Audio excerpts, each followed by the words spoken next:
Hey, it's Sean from the Commander's Brew. Ashnod the Uncaring is a new legendary creature from the Brothers War Commander decks. Cool old border. She can pull off some really spicy stuff with that copying of ability thing. This episode's going to be full of ideas you can use to brew around. It can be tricky to find stuff on Scryfall for such a specific thing like this, but I'll walk you through that part too. I'm not going to give you a deck. I'm going to teach you to deck. Now I've got to take care of a couple of ads. I'll be quick, I promise. Darksteel Industries is proud to present Drops.com. It's 2022. Everybody has some sort of side business where they need to mail a bunch of things, and Drops.com helps you avoid the lineups at the post office. Just hook up your weird machine somewhere in your basement and print off your postage at home. Don't throw away the little bit of oil that comes out. That's an important part of it. Then whatever you send anywhere will have a little bit of that oil in it, and we'll pay for all the shipping. Sound too good to be true? It almost is. But seriously, we're a giant company and this is what we want to do, so please use our services. And please don't tell anyone you're sending anything to that the oil is dangerous. Another real ad from the Wizard's Tower, wizardtower.com. Not only are they a great website where you can check out cool content on commander decks and other things, if you're in Canada, you can get singles 5% off if you use the coupon code BREWBROTHERS. That's a slick deal if I've ever heard. And now back to the show. So this is Ashnod the Uncaring. She might not care, but as a commander player, I care very much about copying things. This is the search term we're going to use to look for stuff. It might look a little bit confusing, but I'll go into detail on how that works at the end of the episode if you're interested. If we just copy paste this search term into Scryfall's search bar, all we got to do is add one thing at the end to narrow down the search. Every deck needs draw, so I'm going to add O:draw. And now the big list will get narrowed down to any card that mentions drawing. Here's some interesting cards that come up with a draw effect that we can copy with Ashnod. Ayara, First of Lochthwain, is a nice way to just tap to draw 2 cards. Dockside Chef costs us a bit of mana, but at least we don't have to tap. And again, we're sacking a creature to draw 2 cards for 2 mana. Still very fair. Skullport Merchant, same thing, only this time we have the option to sacrifice artifacts too. I think Culling Deus gets especially interesting here. We drop it for 2, and right away we can tap it to sack a thing to put a charge counter. But that gets copied too. Now we've got 2 charge counters on Culling Deus. And if we spend the 1 to sacrifice it, we draw a card for each counter twice. That's 4 cards for 3 mana and a sacrifice creature. And if our opponents let this stick around for a little while, this thing can get massive. Even Insolent Neonate is a tiny little harmless 1-drop. But because we have to sacrifice him to use the ability, we're going to get 2 cards off of this. Now we spent 1 card on the Neonate and 1 card goes to the graveyard, so we're card neutral, but we do have something else in the yard, which I think is something this deck would want. In any case, that's not bad for 1 mana. Scrabbling Claws is pretty cool. As long as there's something to target, we're just paying 2 mana to draw 2 cards. Another excellent deal, but we can also break it up. Now, Dungeoneer's Pack might not be your cup of tea because it involves the initiative, and it is a bit slow too. But once we're able to pay the 2 and sacrifice it, we get all of this twice. We take 2 initiatives, gain 6 life, draw 2 cards, and create 2 treasure tokens. And if you're not up onto what the initiative does, the very first one you hit is to tutor a basic into your hand, and then the next one you have a choice of either 2+1/+1s or a Scry 2. But if you're not a fan of initiative, I do respect that. Every deck also needs some ramp. I'm going to add the term O:"battlefield to the search. I'm starting there because I'm most interested in things that put lands directly onto the battlefield. There's actually not a ton of artifacts or creatures that can do this with a sacrifice in our colors, but Dreamscape Artist also fills the yard.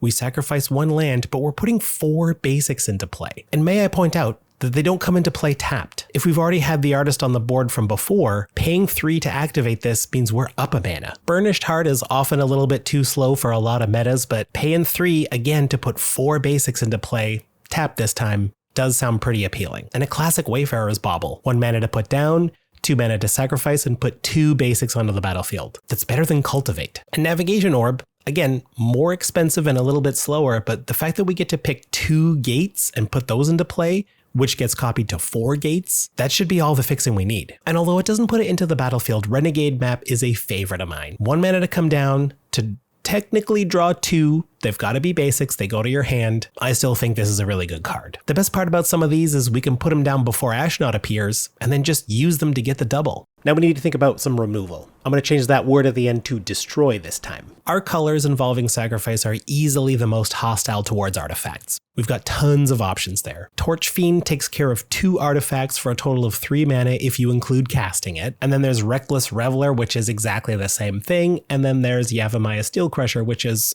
almost exactly the same thing, but this time you don't have to pay a red to do it. Not sure how much Enlist will matter. Stronghold Assassin is a great way to ensure that non-black creatures won't stick around. We just gotta sacrifice one creature and we're destroying 2 of them. An Executioner's Capsule, same deal. 2 mana, sacrifice this, destroy 2 target non-black creatures. And it's not lost on me that I've talked about a lot of artifacts that sacrifice themselves. Remind me to look into some artifact recursion. Fulminator Mage if you need to deal with key non-basic lands. At no additional cost, we just have to sacrifice them and destroy 2 of them. And if we want to get really mean, Army Ants just lets us sack 1 land to destroy 2 lands. That's gotta be so punishing on some people. Ooh, and check this out. Rakdos Right Knife. We drop it for 2 and it equips for 2.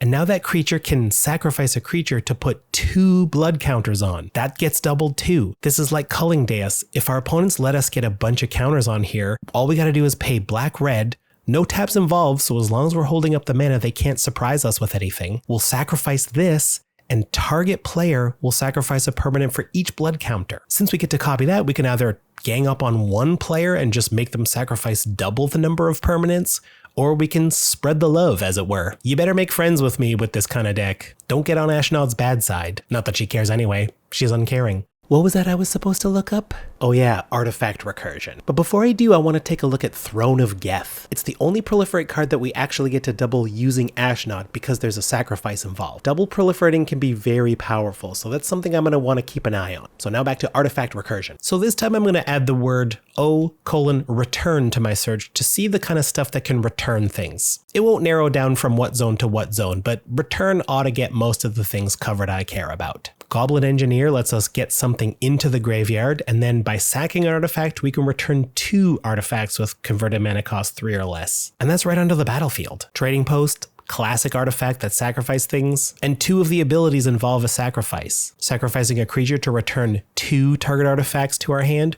or sacrificing an artifact to draw 2 cards. Codex Shredder also gives us the advantage of letting us mill a little bit every turn, and although it's expensive, paying 5 to tap and sacrifice Codex Shredder, meaning we get to get 2 cards back from our graveyard to our hand. No restriction on those cards. That seems pretty good. And that takes me to Doomed Necromancer. Get a load of this. Imagine the Necromancers on the battlefield. We pay black, tap, sacrifice the Doomed Necromancer, and we target a big old creature in our graveyard. Now, since sacrificing the Doomed Necromancer is part of the cost, the Necromancer is in the graveyard when we put this ability on the stack. Now, Ashnod sees it and goes, hey, someone's got sacrificed, I'm going to copy this. So now we get to copy returning a creature from the graveyard to the battlefield, and we can target Doomed Necromancer. So Doomed Necromancer pops back out along with that huge creature, and we're ready to do it all again. An Apprentice Necromancer is cheaper to come down and gives the thing haste. And if Apprentice Necromancer is one of the things we're bringing back, and we certainly plan for it to be, it will have haste so we can activate it again right away, returning itself and another big thing from the graveyard. As long as we've got black mana, we can return 1 thing from the graveyard for each black mana we can spend. And then something like 1,000-Year Elixir just makes it more possible. It lets us do the loop with Doom Necromancer as well, and we should definitely keep an eye on this one. We might have more creatures that we'll want to tap with haste. If we end up using enough creatures that have some sort of tap ability, we'll definitely want 1,000-Year Elixir. Being able to activate them right away is useful. We don't want to give our opponents a full turn cycle to think about what might happen if we try to copy that ability with Ashnod. And speaking of creatures we'll want to use right away, okay, while we're looking for creatures that return things, I was drawn to Whisper Blood Liturgist. We could loop Whisper like we did with the other Necromancers by sacrificing Whisper to itself, and then the copied effect brings back another Whisper. But imagine if we can sack 2 other creatures to get things rolling. Let's say 1 zombie token, I'll come back to this one a little bit later, and maybe a Baleful Strix. We've already gotten our value from it, and we're getting back any random thing, and there's the potential of recurring this Baleful Strix because it's an artifact with one of the other many ways we bring artifacts back. And so by sacking those 2 creatures, we have to target something in the graveyard.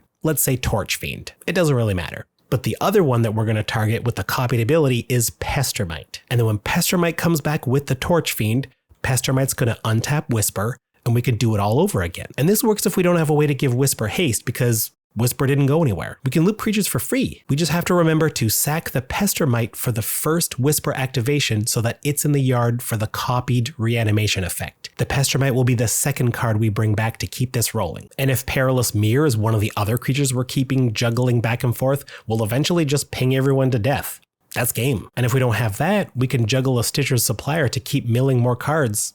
Help us find the stuff that will help us win. And even if your group is anti-combo, I'm sure you could come up with plenty of other fun things to do.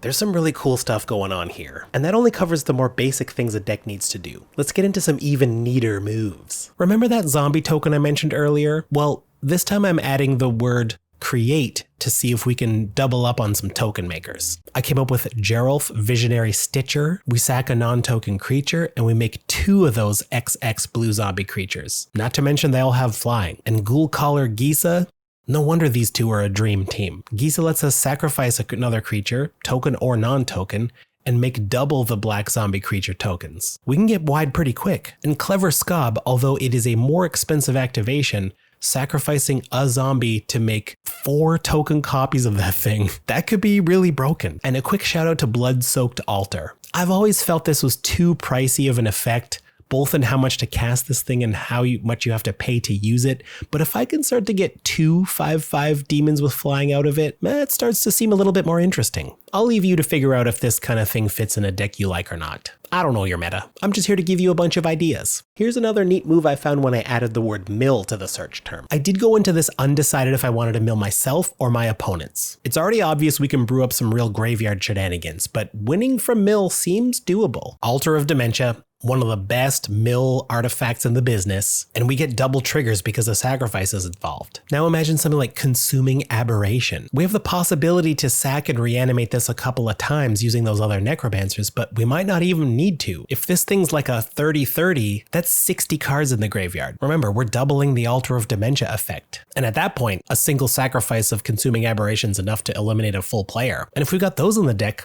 what about Ghoul Caller Gisa? If Consuming Aberration is the creature she sacrifices to get double those many zombies, that's game 2 if we can attack with them. Ruthless Technomancer is a cool card. I must point out that the Enter the Battlefield ability is not an activated ability. We don't get to double that. However, if we have a massive Consuming Aberration out, 40 treasures should be enough anyway. Ruthless Knave caught my eye. Any creature that sacrifices to generate mana can't be doubled with Ashnod.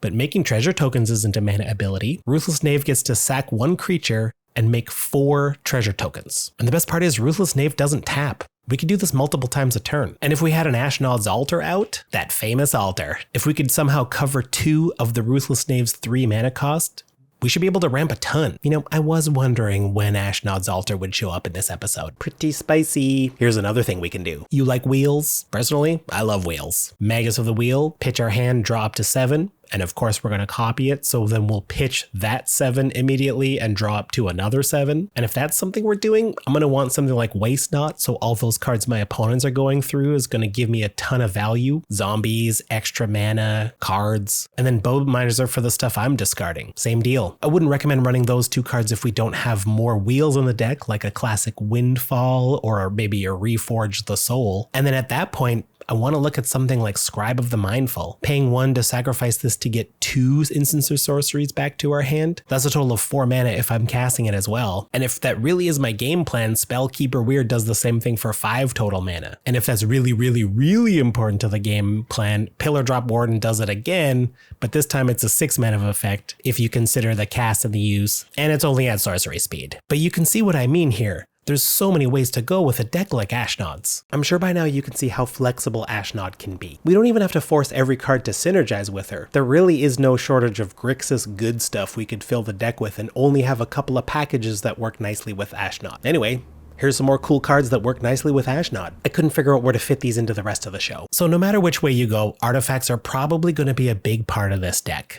I think that's a given. So then something like Magda Brazen Outlaw. I've already mentioned a few ways we're getting a bunch of treasures. And if we get to sack 5 of them, we get 2 of our choice artifacts. Or dragons. We could go dragons with this deck too, but I couldn't find any with any ability that has a sacrifice though. And then what about Excavator? I'd never heard of this card before. I'll admit I don't know how to use it in this deck, but I feel like somebody out there will see this card and have the perfect deck that it fits in. Check out Jalira Master Polymorphist. Only now am I noticing that Jalira polymorphs into non-legendary creatures. We could engineer this deck so that all of the creatures are legendary except for the 2 key combo enablers that we're guaranteed to hit with a copied activation. Or we could just plan on double polymorphing tokens all game for max value. Smelting Vat is a new card, It came in the commander deck, but I was fooled. I thought this was an old deck for a second. You tricked me here. But being able to look at the top 8 cards twice and putting a bunch more artifacts into our hand seems like a pretty good deal. And that's where Metalwork Colossus comes in handy. If we can sack this to the smelting vat, we'll be able to get any 2 artifacts we want, times 2. And the best part about Metalwork Colossus is it sometimes comes back for free. Copper Gnomes is interesting. 2 to cast, 4 to activate, and you put an artifact right from your hand into play. If you're looking at a total of 6 to do this, that doesn't sound very appealing. But if we're doubling it up and we get to drop 2 big things, suddenly the savings seem more significant. And then Hidetsugu Devouring Chaos. We're going to look at extra cards and do some extra damage to fling around. Like I said, there is so much to do with Ashnod. Which way do you want to end up going? There is so much we could do with Ashnod. There's just not enough room to do everything. The link in the show notes will take you to a list of all the cards I talked about this episode. And if you're interested in digging deeper yourself, I'll go into that search term now and how it works. You can fine-tune it for your very specific needs. Start with ID: Grixis. ID stands for color identity, so we'll only get Grixis cards. Then we'll put the next part in parentheses because it's an OR. T for type artifact, or type creature. These are the types Ashnod cares about. Now the next part's a good part. It's the regular expression. It looks real complicated, and it can be. You can go real deep on this thing, but here's what it does simply. You start with O: that looks at the oracle text of the card. You put 2 slashes, which wraps the whole thing, kind of like parentheses or quotation marks. Then you put sacrifice, ... The dot star is like a wild card. We're looking for any oracle text that has the word sacrifice, some amount of business, and then a colon. All colons are activated abilities, so this will always work. And to get even fancier, you can put ... destroy after the colon, because that's what the effect will be doing. This finds a sacrifice ability that destroys something. Let's do another ... for creature, and now something will destroy a creature. Banewit Punisher isn't exactly what I'm looking for, but a lot of the other cards that this turns up are. Ooh, that's something. Thanks for sticking around. I'm assuming you like the show, so a like and a subscribe will be really much appreciated. If you're interested in finding out how to support the show further, patreon.com/commandersbrew is a great way to do that. Oh, and one last thing. You keep being you. The world's a better place for it. I'll see you next time. Man, I love copying things. Who doesn't? If you like copying things too, take a look at this other episode all about copying spells with Anello the Painter's ability. I themed this one around a zombie deck since Anello needs 2/2s to copy his spells. It's a fun one.